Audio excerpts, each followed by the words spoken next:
আসসালামু আলাইকুম। আমাদের যারা অডিয়েন্স আছেন, আজকের আমাদের লাইভ থেকে আমরা ছাত্র জনতার গণ অভ্যুত্থান এবং অভ্যুত্থান পরবর্তী পরিস্থিতি নিয়ে আলোচনা করছি। আমাদের সাথে আলোচনায় আছেন হাসিবুল হোসেন, ছাত্র আন্দোলনের সমন্বয়ক এবং এই গণ অভ্যুত্থান যে ঘটেছিল, এই গণ অভ্যুত্থানের একজন সাক্ষী। আমরা বিশেষ করে তাকে আহ্বান জানিয়েছি আমাদের সাথে তার অভিজ্ঞতা এবং মতামত শেয়ার করার জন্য, কারণ তিনি দীর্ঘ 10 বছরেরও বেশি সময় ধরে ছাত্র নেতৃত্ব দিয়ে আসছেন।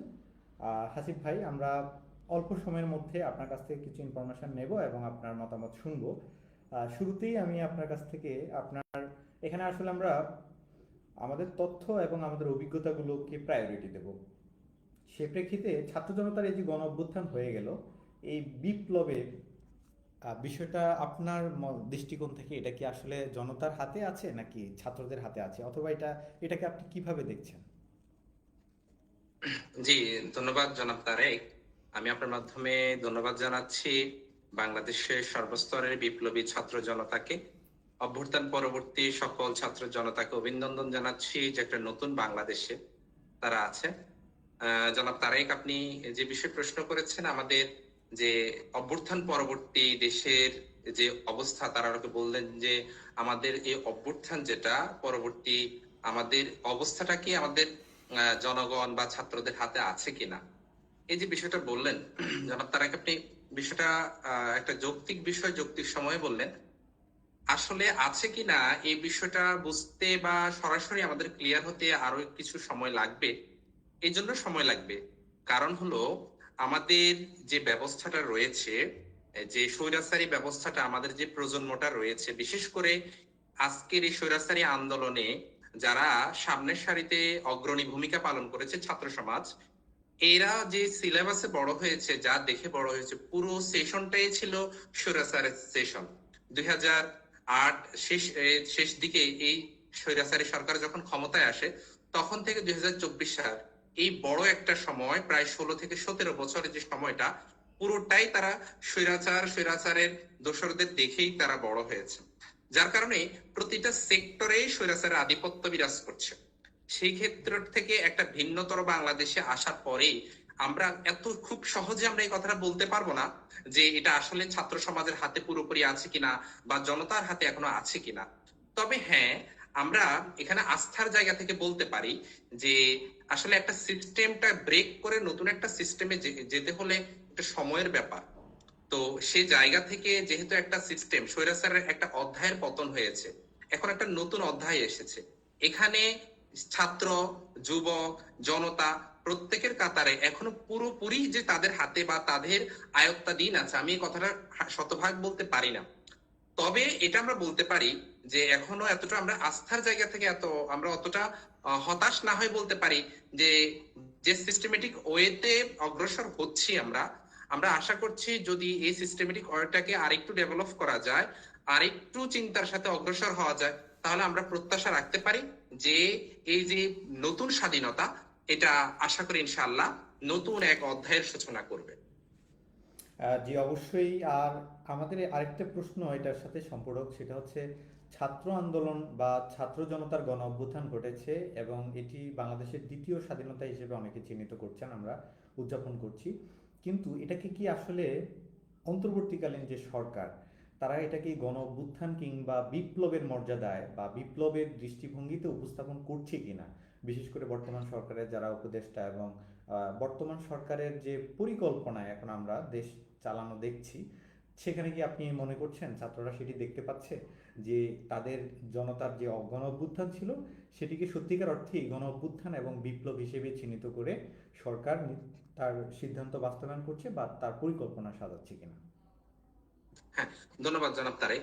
আপনি এখানে যে প্রশ্নটা করছেন যে অভ্যুত্থান পরবর্তী যে অন্তর্বর্তীকালীন সরকারের এই ব্যাপারটা কি অভ্যুত্থান পরবর্তী সরকার যেমন হওয়া উচিত ছিল, আমি যতদূর বুঝতে পেরেছি সেইভাবে পরিচালনা করতে পারছি কিনা। আসলে এটা দুটো অর্থ হতে পারে। প্রথমত যে ব্যাপারটা, আমাদের অভ্যুত্থানটাকে আমি একটু ভিন্নভাবে দেখেছি। সেটা হলো আর অভ্যুত্থান পরবর্তী আমাদের যে অন্তর্বর্তীকালীন সরকারটা হয়েছে, এই সরকারটাতে আমি মনে করি আরেকটু সংস্কার, আরেকটু চিন্তা ভাবনা করে এই অন্তর্বর্তীকালীন সরকার গঠন করাটা উচিত ছিল। আমার কাছে যেটা মনে হয়েছে, আমাদের অন্তর্বর্তীকালীন সরকার জি ব্যবস্থায় যে প্রতিনিধিরা রয়েছেন, উপদেষ্টারা রয়েছেন, হ্যাঁ তারা যথেষ্ট দেশপ্রেমিক, তারা ভালো। তবে তাদের মধ্যে আমার কাছে যে বিষয়টা মনে হয়েছে, যে আমাদের এখানে অভ্যুত্থান পরবর্তী অগোছালো একটা দেশকে গোছানোর জন্য যেমন সেক্টর ভিত্তিক আরো দক্ষ লোকের সমন্বয় ঘটানো দরকার ছিল, সেক্ষেত্রে কিছুটা ব্যত্যয় ঘটেছে। দ্বিতীয় আরেকটা ব্যাপার হচ্ছে, এখানে এমন যে দু একটা ব্যক্তির সংমিশ্রণ রয়েছে, অভ্যুত্থান পরবর্তী দেশ গঠনের জন্য আমি মনে করি এই মানুষগুলো অনেকটা হুমকি স্বরূপ। যে বিষয়টা আপনি খেয়াল করেছেন, যে গতকালকের যে একটা ঘটনা নিয়ে সারা দেশব্যাপী আলোচিত হচ্ছে, আমাদের অন্তর্বর্তীকালীন যে সরকারটা রয়েছে সেই সরকারের সম্মানিত স্বরাষ্ট্র উপদেষ্টা, যেটা আমাদের স্বরাষ্ট্র মন্ত্রণালয়ের দায়িত্বপ্রাপ্ত যে উপদেষ্টা রয়েছেন, তার ব্যাপারে যে বিষয়টা তিনি গতকালকে যে বক্তব্যটা তিনি দিয়েছেন, আমি মনে করি একটা গণ অভ্যুত্থান হওয়ার পরে এমন বক্তব্যটা, এটা কোনোভাবেই কাম্য নয়। এটা বিশেষ করে বিপ্লবী ছাত্র জনতা এটাকে কোনোভাবে ভালোভাবেই নেয়নি, কোনোভাবে সুন্দর চোখে তারা এটাকে নেয়নি। তো ওনার এই জায়গা থেকে আমরা এটা কখনো প্রত্যাশা করিনি। তো আসলে অভ্যুত্থান পরবর্তী অন্তর্বর্তীকালীন সরকারের যে অবস্থানটা হওয়া দরকার ছিল, আমার কাছে যে বিষয়টা মনে হচ্ছে সেটা হলো, সেক্ষেত্রে কিছুটা দুর্বলতা, কিছুটা শৈথিল্য প্রদর্শন করা হচ্ছে, এরকম কিছু আমরা দেখতে পাচ্ছি। ধন্যবাদ। কেননা জি জি ধন্যবাদ হাসিব, আপনি এই বিষয়ে সুন্দর মন্তব্য দিয়েছেন। আরেকটা বিষয় হচ্ছে, ছাত্ররা আমরা দেখতে পাচ্ছি যে তারা শ্রম দিচ্ছে স্বেচ্ছাসেবক হিসেবে রাস্তাঘাটে সহ দেশের মানে দেশ গঠনের জন্য তারা যেভাবে আসলে চাচ্ছে, তাদের মনে যে আকাঙ্ক্ষা ইচ্ছা সেটি তারা প্রকাশ করছে বিভিন্ন কাজের মাধ্যমে। ট্রাফিক নিয়ন্ত্রণ থেকে শুরু করে আমরা রাস্তাঘাটে দেখতে পাচ্ছি তাদের নানা ধরনের কর্মকাণ্ড আছে, এবং এটার ব্যাপারে ইতিবাচক এবং নেতিবাচক দুদিকেরই আমরা বিষয়টা দেখতে পাই। কিছু কিছু ক্ষেত্রে জনগণকে দেখা যায় যে তারা বিরক্তি বোধ করছে, আবার কিছু কিছু ক্ষেত্রে দেখা যায় যে জনগণ তাদেরকে বাহবা দিচ্ছে। এই ক্ষেত্রে আপনি একজন ছাত্র প্রতিনিধি এবং একজন সংগঠক হিসেবে কিভাবে মূল্যায়ন করবেন যে ছাত্রদের আসলে গণ অভ্যুত্থান পরবর্তী সময়ে কি করা উচিত, বা আসলে তাদের এখন মন মেজাজ কিভাবে কাজ করছে দেশের জন্য বা দেশ গঠনের জন্য? জি জনাব তারেক, আপনি এখানে একটি সুন্দর কথা বলেছেন, প্রশ্ন করেছেন। আসলে প্রত্যেকটা কাজেরই আসলে দুই ধরনেরই উত্তর হয়। আপনি একটা কাজ যখন করবেন, কিছু মানুষ আপনাকে বাহাবা দিবে, ভালো বলবে, কিছু মানুষ আপনাকে মন্দ বলবে বা এটাকে ভালোভাবে নিবে না। আপনি কখনো কোনো কাজের পার্সেন্টেজ, কোনো ফলাফল শতভাগ আপনি আপনার ফেভার আপনি কখনো পাবেন না জনাব তারেক। এখন একটা বিষয় যে এখানে আসলো, যে অভ্যুত্থান পরবর্তী ছাত্ররা যে কাজগুলো করছে দেশ সংস্কারের জন্য, আপনি একটা বিষয় খেয়াল করেন, অভ্যুত্থানের দিন থেকে নিয়ে আজকে পর্যন্ত, 5 তারিখ থেকে নিয়ে আজকে 13 তারিখ পর্যন্ত যে সময়টা চলমান রয়েছে, এই সময়ের মধ্যে দেশে যে প্রধান আইন শৃঙ্খলা বাহিনী, তারা কিন্তু অনুপস্থিত। দ্বিতীয় বিষয়, আইন শৃঙ্খলা বাহিনীর পাশাপাশি কোন ধরনের ট্রাফিক পুলিশ এবং প্রথম দিকে কোন ধরনের আনসার দেশে নাই। একটা দেশের রাষ্ট্র ব্যবস্থার যখন আইন শৃঙ্খলা বাহিনী এবং দেশ, যারা দেশটাকে শৃঙ্খলার মধ্যে রাখেন, এই ফোর্সটা যখন অনুপস্থিত থাকে, আপনি স্বাভাবিকভাবেই বিষয়টা বুঝতে পারেন তখন দেশ কেমন বিশৃঙ্খল পরিস্থিতির মধ্যে পড়ে যায়। ঠিক এমত অবস্থায় যে ছাত্র জনতাই বিপ্লব ঘটিয়েছে, যে ছাত্র জনতাই অভ্যুত্থান ঘটিয়েছে, সেই ছাত্র জনতা ট্রাফিকের জায়গায় অবতীর্ণ হয়েছে কোনো ধরনের প্রশিক্ষণ ছাড়া। তারা প্রশিক্ষণবিহীন এই জায়গায় তারা অবতীর্ণ, এই ভূমিকায় অবতীর্ণ হয়ে তারা দেশকে সে শৃঙ্খলার মধ্যে আনার জন্য চেষ্টা করে যাচ্ছে। তাহলে প্রশিক্ষণবিহীন একটা জনগোষ্ঠী একটা আপনার অবস্থা থেকে যতটুকু করে যাচ্ছে, এটাকে তো আপনার বাহবা দেওয়া উচিত। এখানে তো আসলে আপনি যারা নেগেটিভ ভাবে চিন্তা করছে, আমি কোনোভাবেই তাদের পক্ষে নেই। এখন যখন প্রশাসন আসতেছে, তখন প্রশাসন কিছুটা এটাকে মনিটরিং করছে এখন, কিন্তু এতদিন যদি তারা এই পরিস্থিতিটা কন্ট্রোল না করতো, তাহলে দেশ আরো ভয়াবহ পরিস্থিতির দিকে যেত। Number one. নাম্বার টু, আপনি দেখতে পেলেন যে এই পরিস্থিতির পর, পরিবর্তনের পর পর যে দেশের বিভিন্ন সেক্টরে ছাত্ররা, আপনি স্বাস্থ্য খাত বলেন, তার পরবর্তীতে আপনি বাজার মনিটরিং বলেন, এক্ষেত্রে বলতে পারেন তাদের তো আসলে প্র্যাকটিক্যাল কোনো অভিজ্ঞতা এখানে নেই। তারপরেও তারা সেখানে যাওয়ার কারণে অন্তত একটি বিষয় ক্লিয়ার হয়েছে, জনসচেতনতা সৃষ্টি হয়েছে জনাব তারেক। সুতরাং আপনি এই ক্ষেত্রে পুরো দমে এই ব্যবস্থাটাকে যারা বলছে যে এখানে শিক্ষার্থীরা এটা কতটুকু সফল ব্যর্থ, আমি মনে করি এখানে কত পার্সেন্ট ঠিক বেঠিক এই বিষয়টা ইকুয়েশনটা করার এখন সময় না। কিন্তু এই দুর্যোগ মুহূর্তে ছাত্র সমাজ পুরো দেশকে একটা বিশৃঙ্খলতার হাত থেকে যে বাঁচিয়েছে, তার জন্য আমি মনে করি অন্তর্বর্তীকালীন সরকার কেন প্রশাসন ব্যবস্থা সবাইকে, ছাত্র সমাজকে স্যালিউট করা উচিত যে তারা একটা বিশৃঙ্খলার হাত থেকে এই দেশকে, এই দেশের মানুষকে তারা মুক্তি দিয়েছে। তৃতীয় বিষয় আমি যেটা বলে শেষ করব, সেটা হলো আপনি দেখেন যে একটি সরকার ব্যবস্থাতে যখন নেই, ভেঙে পড়েছে, আইন শৃঙ্খলা বাহিনী নেই, তখন চতুর্দিকে চুরি এবং ডাকাতির মতো পরিস্থিতি সৃষ্টি হয়ে গেছে।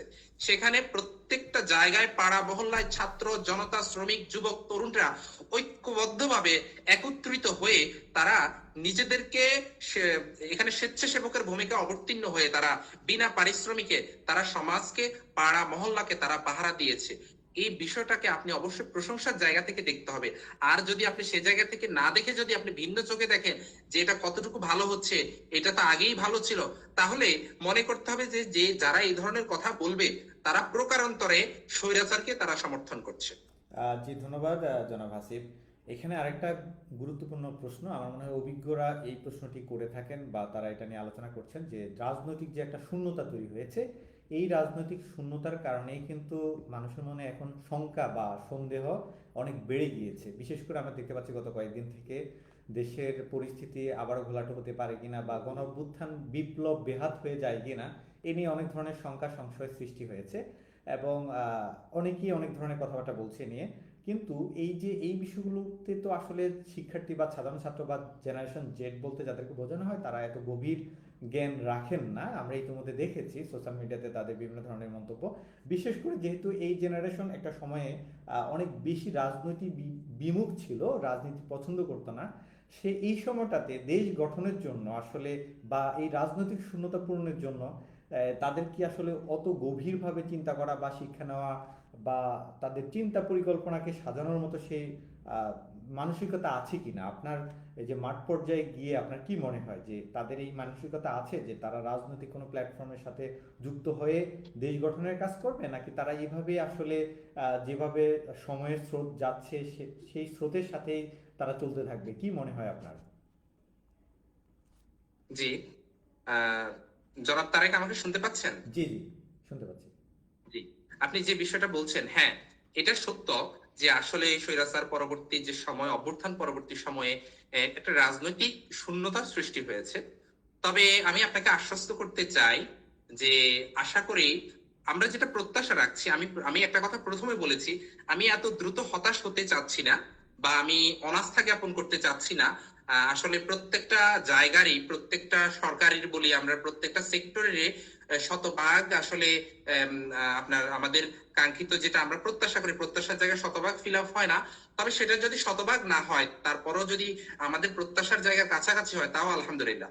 সে জায়গা থেকে আমি এতটুকু আপনাকে বলতে পারি, আমরা পুরোপুরি যদি অনাস্থা বা হতাশ না হয়ে যায়, তাহলে আমরা আমাদের অন্তর্বর্তীকালীন সরকারের উপরে এতটুকু আস্থা জ্ঞাপন করতে পারি এবং যে পরিস্থিতিটুকু তারা যদি আমাদের পূর্বের যে পরিস্থিতি ছিল সেখান থেকে উত্তরণ করে যদি একটি সুন্দর মুক্ত চিন্তার এবং গণতান্ত্রিক ভাবে প্রত্যেককে প্রত্যেকের ব্যক্তি স্বাধীনতা, মত প্রকাশের স্বাধীনতা যদি দিয়ে এই পরিবেশটা যদি সৃষ্টি করতে পারে, তাহলে অন্তর্বর্তীকালীন সরকার যেটা চাচ্ছে বা আমরা তাদেরকে যেটা তাদের কাছে প্রত্যাশা করি যে একটা সিস্টেমের একটা চেঞ্জ নিয়ে আসা, পরিবর্তন নিয়ে আসা, সেটা তারা যদি সেই ব্যবস্থার পরিবর্তন, পলিসি মেক করে যদি অবস্থাটা পরিবর্তন করতে পারে, ততদিন আমি প্রত্যাশা করি এই যে রাজনৈতিক একটা শূন্যতা সৃষ্টি হয়েছে, এটা পুরোপুরি না হলেও অনেকাংশেই এটা আপনার পরিবর্তন হবে এবং আমাদের শূন্যতাটা পূর্ণ হয়ে যাবে, আমি প্রত্যাশা রাখতে পারি।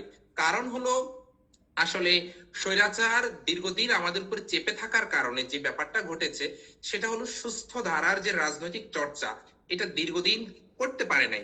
বিরোধী রাজনৈতিক মতগুলো তাদের চিন্তার স্বাধীনতা, তাদের কথা বলার স্বাধীনতা, তাদের মত প্রকাশের স্বাধীনতা, সব স্তরের মানুষ সেটা হারিয়ে ফেলেছে। সেই জায়গার যদি এখন পরিবর্তন হয়ে যেটা শুরু হয়েছে, এটা যদি চলমান থাকে, এই পরিস্থিতি যদি বিদ্যমান থাকে, একটা নির্দিষ্ট সময় যদি বিদ্যমান থাকে, তাহলে আমি প্রত্যাশা রাখি যে ছাত্র জনতা মিলে নতুন যে বাংলাদেশের উদ্ভব ঘটিয়েছে, তাহলে সেই জায়গায় এই শূন্যতাটা খুব দ্রুততম সময়ে কেটে যাবে আমি প্রত্যাশা করছি। ধন্যবাদ। যদি সকল ষড়যন্ত্র থেকে যদি আমরা আমাদের দেশকে রক্ষা করতে পারি, মুক্ত করতে পারি ঐক্যবদ্ধভাবে, তাহলে আমি মনে করি যে সেই শূন্যতাটা কেটে যাবে। জি, ধন্যবাদ জনাব হাসিব। আমরা একেবারে শেষ পর্যায়ে চলে এসেছি। আমার সর্বশেষ একটি প্রশ্ন থাকবে, সেটি হচ্ছে এই যে বিপ্লব পরবর্তী সময়ে আপনার দৃষ্টিকোণ থেকে, আপনার বিগত সময়ের অভিজ্ঞতার আলোকে, আপনার দৃষ্টিকোণ থেকে এই সময়ে ছাত্রদের আসলে কোন কাজটি প্রথমেই করা উচিত বলে আপনি মনে করেন, বা কোন কাজটি তাদের এখন প্রায়োরিটি লিস্টে রাখা উচিত? আচ্ছা, ধন্যবাদ তারেক। আমি আসলে, যেহেতু এটা আপনি স্পেসিফিকলি ছাত্রদের কথাই বলেছেন, তাহলে আমি সেই জায়গা থেকে, আমি যেহেতু দীর্ঘদিন ছাত্র রাজনীতির সাথে জড়িত, তো সেই জায়গা থেকে আমি একটা বিষয় উপলব্ধি করেছি। আমি জাস্ট ওই বিষয়টাকে ফোকাস করে আমার কথা শেষ করব। সেটা হলো, আমাদের ছাত্র রাজনীতি স্বৈরাচার আসার পরে যে ব্যাপারটা ঘটেছে, আমাদের ছাত্র রাজনীতি যেটা, সেটা কলুষিত এক অধ্যায় তৈরি করেছে তারা। তারা ছাত্র সংগঠনগুলোকে তাদের একটা ফোর্স বা বাহিনী হিসেবে ব্যবহার করেছে ক্ষমতায় টিকে থাকার। লেজুর ভিত্তিক যে রাজনীতি বাংলাদেশে চলমান, সেটাকে টিকিয়ে রাখার একটা ফোর্স বা বাহিনী হিসেবে তারা ছাত্র সংগঠনগুলোকে ব্যবহার করেছিল। সে জায়গা থেকে আমরা একটা বিষয় দেখেছিলাম, যে আসলে আমাদের বিরোধী মতের রাজনৈতিক যে ছাত্র সংগঠনগুলো রয়েছে, তাদেরকে কখনো এক প্ল্যাটফর্মে এসে কথা বলা বা পরস্পরের মত প্রকাশ করে, চিন্তার মত প্রকাশ করে তারা পরস্পর এক মঞ্চে আসার, কথা বলার কোনো সুযোগ কখনোই দেওয়া হয়নি। এতে করে যে বিভেদের যে প্রাচীর তৈরি হয়েছে, এই বিভেদের প্রাচীরটা ছাত্র রাজনীতি, কারণ আপনি এটা জানেন যে যারাই আজকে ছাত্র রাজনীতিতে নেতৃত্ব দিচ্ছে, আগামী দিনে এরাই সামাজিক রাজনীতি, এরাই দেশের জাতীয় রাজনীতিতে এরাই ভূমিকা রাখে। যখনই এই ছাত্র রাজনীতির জায়গায় দেয়াল বা পার্টিশন দেওয়া হয়ে গেছে, তখনই এখান থেকে গড়ে ওঠা মানুষগুলো যখন জাতীয় রাজনীতিতে যাচ্ছে, তখন তারা একই ব্যবস্থাটারই অ্যাপ্লাই করছে জাতীয় রাজনীতিতে। সেই জায়গা থেকে আমি আপনাকে একটা আশার বাণী শোনাতে চাই জনাব তারেক, যে আপনি হয়তোবা খেয়াল করেছেন, গতকালকে টিএসসি তে আমাদের বর্তমান অন্তর্বর্তীকালীন সরকারের উপদেষ্টা জনাব নাহিদ হোসেন এবং আসিফ মাহমুদ ভাই, তাদের উপস্থিতিতে টিএসসি তে সকল ছাত্র যে সংগঠনগুলো রয়েছে, তাদের প্রায় 32টা ছাত্র সংগঠনের প্রতিনিধিদেরকে নিয়ে একটি সমন্বিত মিটিং হয়েছে, যেখানে তারা আন্তরিকতার সাথে প্রত্যেকে কথা বলেছে। প্রত্যেকে প্রত্যেকের মত প্রকাশ করে পরস্পরের প্রতি তারা আন্তরিকতা এবং হৃদ্যতাপূর্ণ আচরণ করেছে। আমি আপনাকে একটু এই বিষয়টাকে এভাবে বলতে চাই, যে এটা একটা নতুন বাংলাদেশের, এটা একটা নতুন স্বাধীন বাংলাদেশের একটা নতুন অধ্যায়ের সূচনা করবে ইনশাআল্লাহ। যেহেতু নিশ্চয়ই। সেখানে প্রত্যেকটা ইসলামী এবং বাম, ডান, সকল ছাত্র রাজনৈতিক সংগঠনগুলো সেখানে ছিল, এবং তাদের পরস্পর আন্তরিকতাপূর্ণ সেখানে আলোচনা হয়েছে, এবং ঐক্যবদ্ধভাবে এই স্বাধীনতাকে রক্ষা করার জন্য তারা সেখানে সিদ্ধান্ত গ্রহণ করেছে। তাই আমি আপনাকে এই কথাটা নির্দ্বিধায় বলতে পারি, এই যে সংস্কৃতি, কালচার তৈরি হচ্ছে, এটা যদি লং টাইম সাস্টেইন করে, তাহলে আমরা যে স্বপ্ন দেখছি, বৈষম্যবিহীন একটি সমাজ, বৈষম্যবিহীন একটা দেশ এবং সাম্য, মানবিক মর্যাদার একটি রাষ্ট্র আমরা প্রত্যাশা করছি। আমরা আশা করি ইনশাআল্লাহ আমরা এমন একটি দেশ আমরা ফিরে পাবো, এবং আমরা সহ আমাদের পরবর্তী প্রজন্মকে আমরা একটা সুন্দর একটা সমাজ উপহার দিতে পারবো জনাব তারেক। ধন্যবাদ জনাব হাসিব। আমরা এ পর্যন্ত অনেক গুরুত্বপূর্ণ বিষয় শুনলাম। সবাইকে ধন্যবাদ। আমরা আজকে এখানে শেষ করছি। নিশ্চয়ই পরবর্তীতে কোনো একটা লাইভে আমরা আবারও গুরুত্বপূর্ণ ব্যক্তিদের সাথে আলোচনা করব। সবাই ভালো থাকবেন। ধন্যবাদ অডিয়েন্স। আপনাদের সবাইকে স্বাগত জানাচ্ছি আমাদের এই প্ল্যাটফর্মে। আপনাদের সবাইকে ধন্যবাদ।